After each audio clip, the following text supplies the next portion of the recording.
It's not our normal process to publicly disclose information about ongoing investigation in an effort to preserve their integrity. However, we feel it is necessary to do so at this time due to the significant threat to public safety in our country. An extraordinary warning from Canada's National Police Force, a clear allegation from the RCMP that agents of the Indian government of Narendra Modi are linked to crimes such as homicide, extortion, and other acts of violence on Canadian soil. The police and the government confronted India with their evidence, but India is refusing to cooperate, and now Canada has expelled 6 Indian diplomats, including the High Commissioner.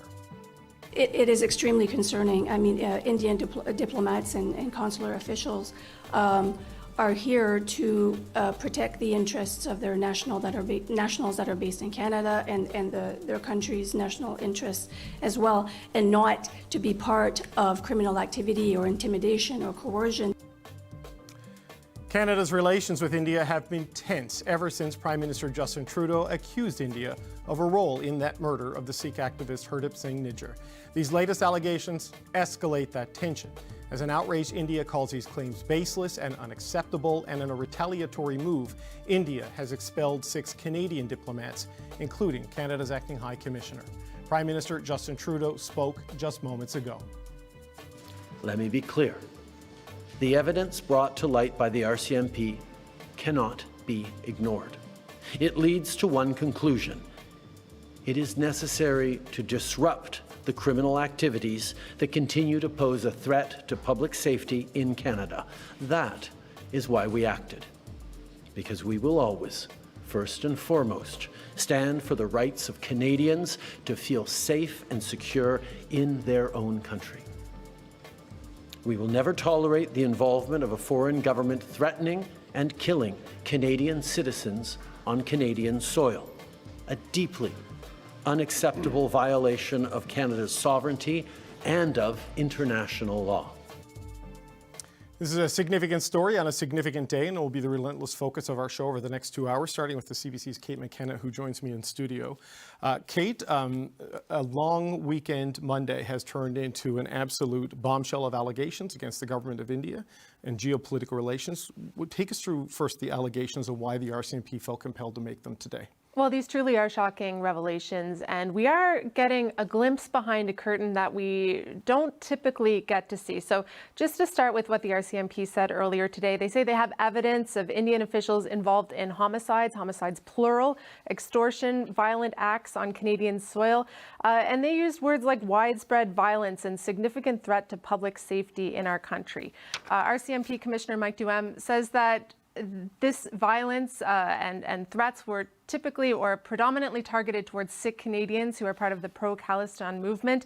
In addition to the crimes listed, the RCMP says there have been more than a dozen credible and imminent threats to life, and that some Indian and consular officials have leveraged their official positions to engage in clandestine activities, and that they were involved in this. So the RCMP says they've been investigating this for months, but the threat hasn't subsided. So they took a sort of exceptional step, and some top Canadian officials met with top Indian officials in Singapore over the weekend to show them all the evidence that they had and tried to get India's cooperation in this investigation. But we know that that's not what happened.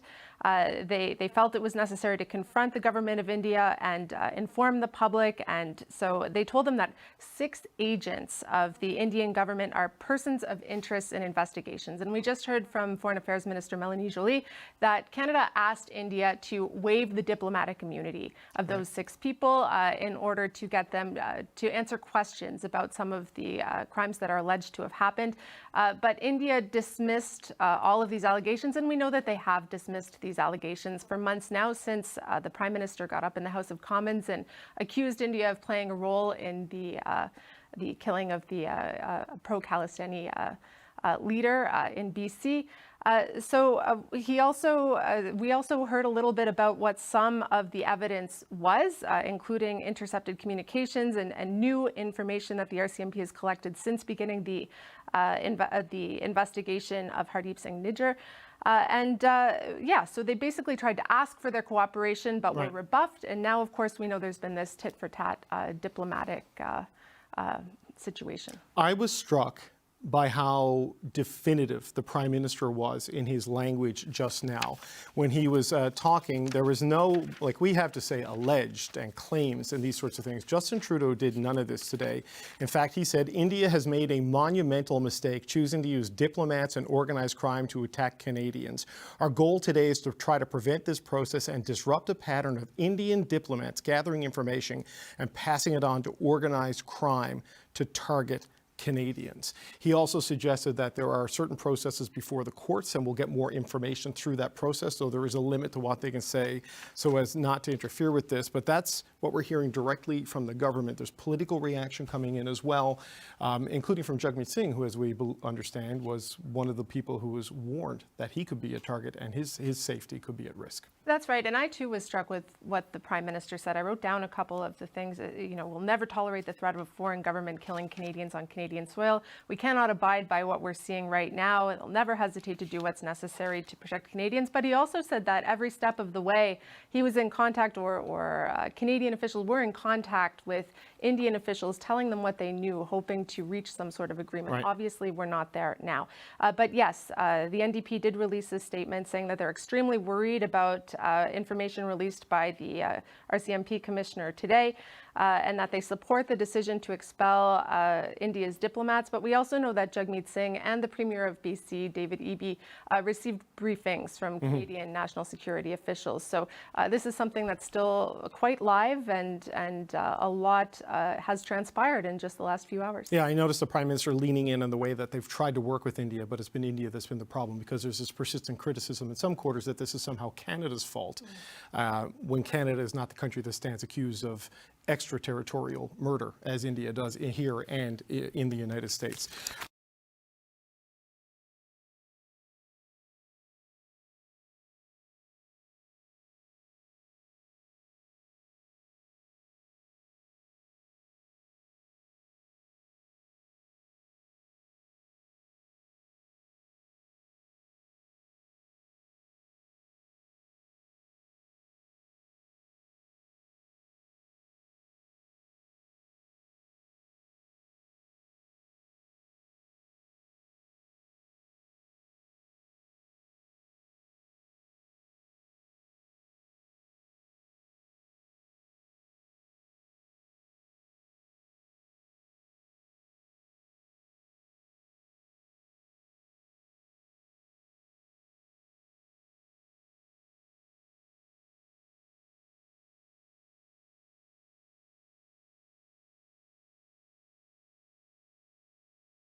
The images that have sparked outrage across India.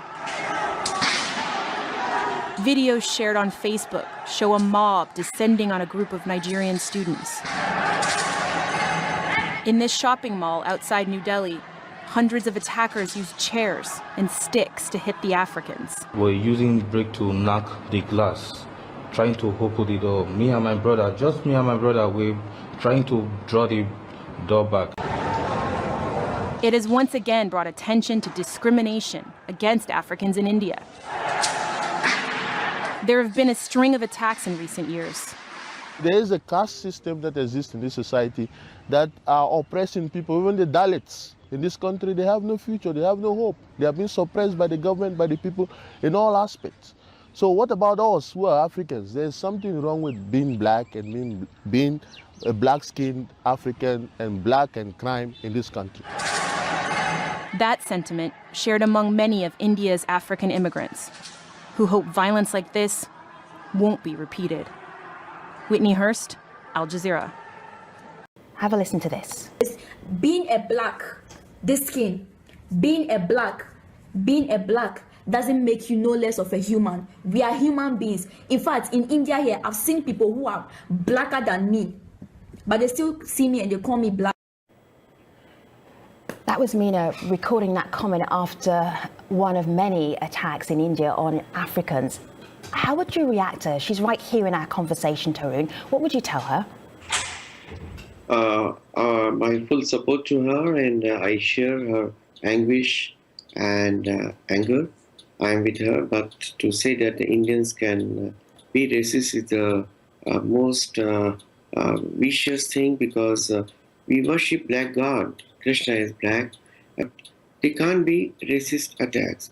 There have been many such incidents. One community reacting against other community for certain reasons, economic or just like that, because the criminalized behavior doesn't need any logic.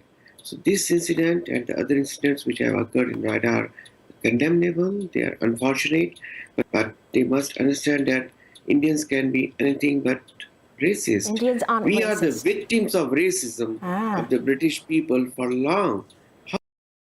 India has been the biggest victim just take of a pause racism. for a moment, because I want to go back to our African students who are in our conversation right now. Let me just speak to Sadiq. Tarun, poisonous language. if you're so kind to African students... That's the reason we have been here. So Tarun, we actually got a direct comment reply to you via Twitter. This person says, why are you denying that there's a problem, no matter how big or small? Having the discussion is not spreading there is poison. A problem.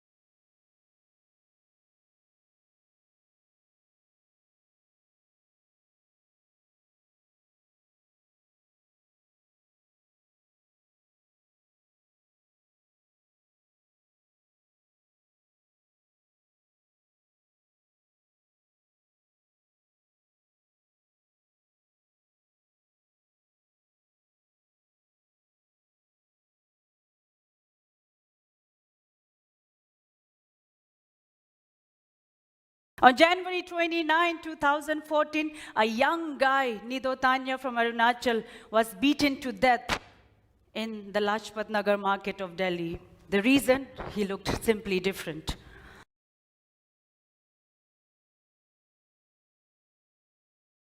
A couple of years later, two similar but parallel incidents took place. Two young guys from Mizoram were beaten in Bangalore. Two students from Nagaland were brutally tortured for hours by local men in Gurgaon to simply teach them a lesson that you don't belong here.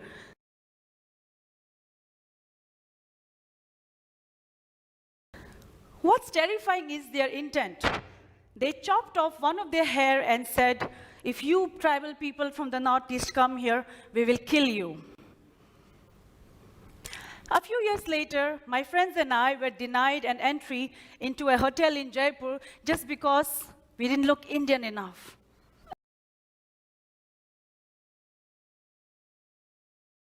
A group of students from Assam on their trip to the Taj Mahal were asked to prove their nationality through their passports, and some of them even made to sing national anthem.